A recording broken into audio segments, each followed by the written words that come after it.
Kita yang paling penting bangun lagi.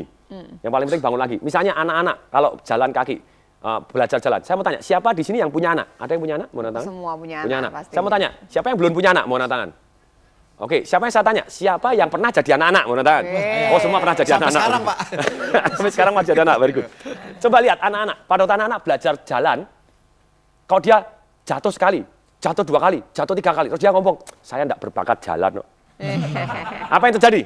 Nggak jalan. Nggak jalan, sama persis. Banyak orang menganggap dia tidak berbakat di multi level karena dia menyerah lebih cepat.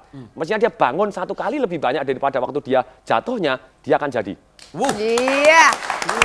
Wah, nggak heran ya motivator terheboh. Berasa akan termotivasi hari ini.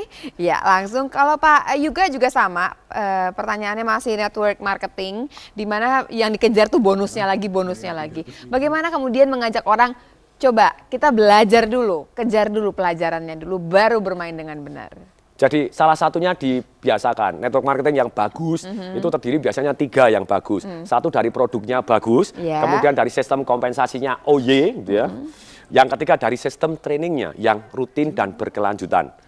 Dan ternyata sebetulnya bisnis network marketing itu dibangun dari next training ke next training berikutnya. Pada waktu Anda training ini Anda bawa berapa banyak orang, training berikutnya Anda bawa berapa banyak orang. Kalau Anda banyak terus semakin banyak, bisnis Anda grow.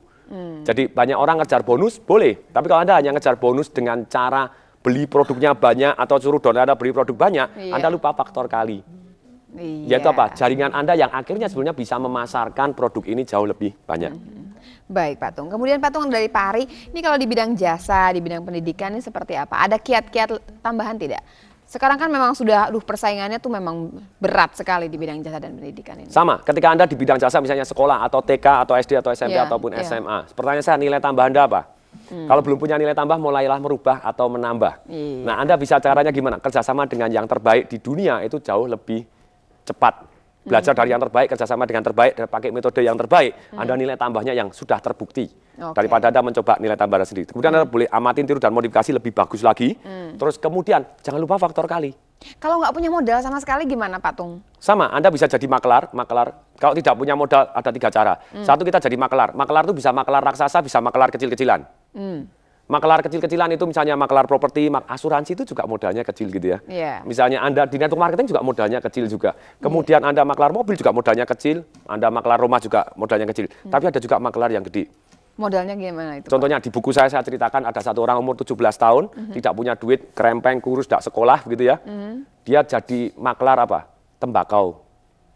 Caranya gimana? Dia pergi ke Raja Tembakau yang paling besar di Amerika waktu itu. Dia buntutin selama 1 minggu sampai orangnya gemes. Akhirnya saya masuk sini, ada apa sih nak? Gitu ya.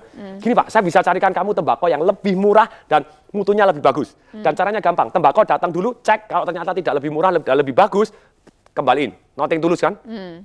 Boleh juga, anak muda saya lihat kamu tangguh. Tapi gini, saya kan umur 17, saya enggak bisa dipercaya. Orang enggak percaya lihat saya. Tapi orang lihat kamu percaya. Mau nggak kamu membuat surat kepada YTH ini gitu ya, bahasa betul memberi kuasa dia untuk cari dengan catatan begini, Anda harus lebih murah, kadar airnya lebih begini, mutunya lebih bagus dari begini.